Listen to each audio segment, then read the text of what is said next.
Welcome back to Classic Game Review. Today we are looking at a game Paul Morphy versus Schrüfer. And here's the card if you'd like to read more about the game and the players.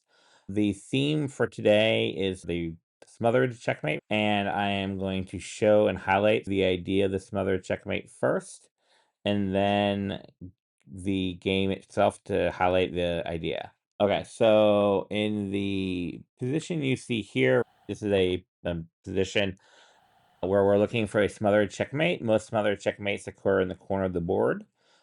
In this case, we see black clearly winning, the pawn about ready to queen, rook to b1 would lead to checkmate in just a move. So white needs to come up with some sort of miracle. Fortunately, in this position, we've given him one. White's going to check the king by moving the knight to f7. The king's going to have to go to g8. Now we're going to try moving the knight to h6. If the king goes to f8, we have a very nice checkmate. Where is our checkmate? Yes, that's right. Queen to f7 is checkmate. If we go back, king goes back to h8. We can now play queen to, yes, correct, queen to g8.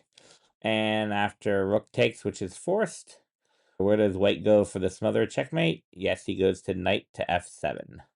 And there we have the smothered checkmate, right? Often the king is in the corner because he only had 3 squares to move to, and all 3 are covered by his own pieces.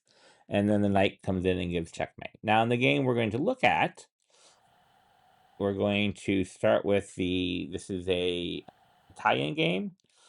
e4, e5, knight f3, knight c6. Bishops come out to c4 and then knight f6. This is a pretty common opening. It's the two knights defense variation of the Italian game. It was very popular back in the day, still very popular with the young players these days. In this particular case, white chooses the very active d4, and black goes ahead and takes the pawn on d4. White could now, of course, protect or push his pawn to e5, attacking the knight. Instead, he goes ahead and castles in this position.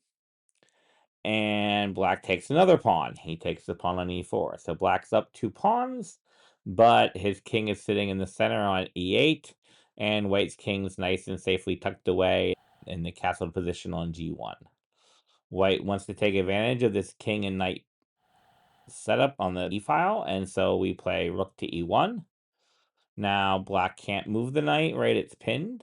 We could try queen protects, but we can simply attack the knight again and come after it a second time. So instead, black plays d5. Of course, this attacks the bishop as well as protects the knight, and white decides to take the pawn on d5. Queen to d5. And this position, interestingly enough, will show up again in a couple of other episodes. We'll see this in a Uva Reti game in a couple of episodes. So white now has to play knight to c3.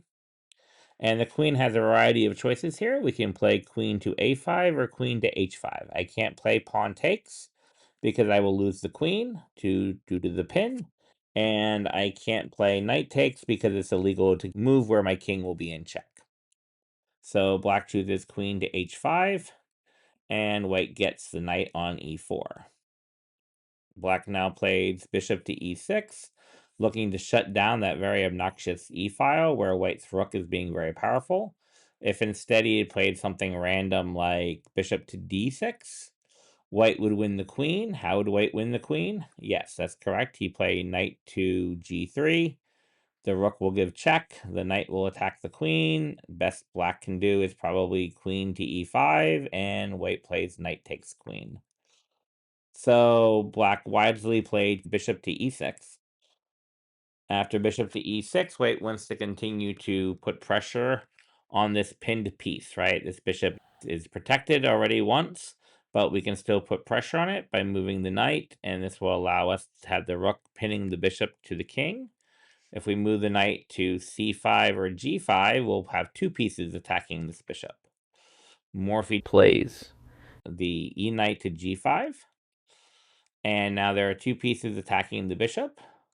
Black may still have been well served to get castle here, losing a pawn but getting himself to safety. And probably this would be one of the many games that Morphy wins that we go It's a nice game, but don't remember in the way we do the Duke of Brunswick game or the games along those lines. So after knight g5, black had decided to try to counterattack. He plays bishop b4, and white's going to move rook takes e6. So rook takes e6, pawn takes, knight takes. And now white has this knight on e6, and this knight on e6 does a nice job of preventing black from castling. As you probably are familiar, you cannot castle through check, meaning that the knight on e6 is covering both the d8 and the f8 square.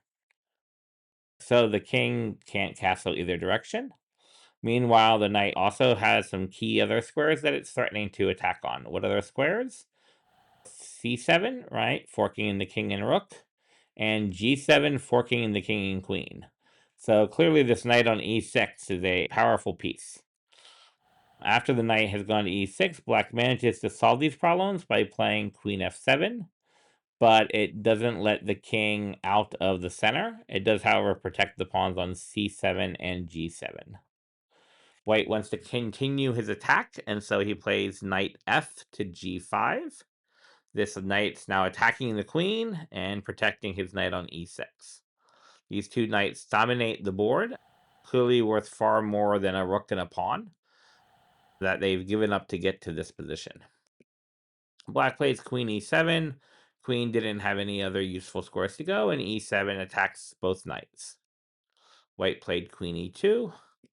Black plays bishop d6, redirecting his bishop. It had been useful originally on b4 because it was attacking the rook on e1, but having nowhere to go and nothing to do at this point, it goes back to d6. White now plays knight takes pawn. The idea here is that you can't play queen takes because the queen is pinned to the queen. Meanwhile, black can't play queen takes queen, which is what he'd really like to do. But with this knight giving check, the king has to escape instead. So king goes to d7, and now white has some questions of how to continue his attack. He'd like to keep his knights active, and undoubtedly he'd like to get his bishop involved in as well. But with the king on a light square, we're going to aim with queen to g4, checking the king that way. King went back to d8, and now white's knights again should look very appealing, right? The question is just simply which one do we want to go to e6? Both of them are good moves, but white instead plays knight to f7. This check allows for queen takes knight. The sacrifice probably was calculated the entire way by Morphy. Morphy is going to probably play the rest of the game on autopilot, having worked out this continuation before he moved the knight to f7. So knight to f7, queen takes knight, and white's finally able to get his bishop into play, right? This bishop on c1, we like to try to get developed like the rest of our pieces. Unfortunately, we haven't been able to, but white's got this really nice position, so now he's able to get the bishop out with bishop g5 check. Bishop e7 blocks off the check. Knight to e6. As promised, the knight's going to return to e6 to be quite useful. If the king goes to e8, then we can pick off quite a bit of material with knight takes c7 check. King to f8 would lead to a very strong move here by white. Take a minute to find it if you like. That's correct. Bishop to h6. And with the queen covering g8, black has no choices but to play queen to g7. And after queen to g7, we checkmate with queen takes g7. So that not being workable, he could instead play king d8 if he chose to, and he wouldn't get checkmated, but this is still a quite uncomfortable position. White should get to play knight takes rook and then go from there. Instead, after knight takes, black played after king to e6, or knight to e6, black played king to c8, allowing for a final mistake. Now white plays knight to c5 check. If the king goes back to d8, then we'll simply checkmate him with what move? Correct. Queen to d7. If instead he plays king to b8, much like he does in the game, white has our knight idea from our original position that we showed at the beginning of this lesson. So we see knight to d7 check, king to c8. Now, certainly white can win the knight, or win the queen rather, by playing knight to e5, where I'm attacking the queen, attacking the king, and obviously you save the king, and white would play knight takes queen. However, we have better, right? Queens are nice, but kings are better in this case, in all cases in chess. So we see knight to b6 check. The king is forced to go to b8, since again, d8 would lead to mate in 1. After king to b8, we see queen to c8 check. The rook is going to play taking the queen. And now we have our smothered checkmate with knight to d7. Thank you very much, and we look forward to seeing you next time.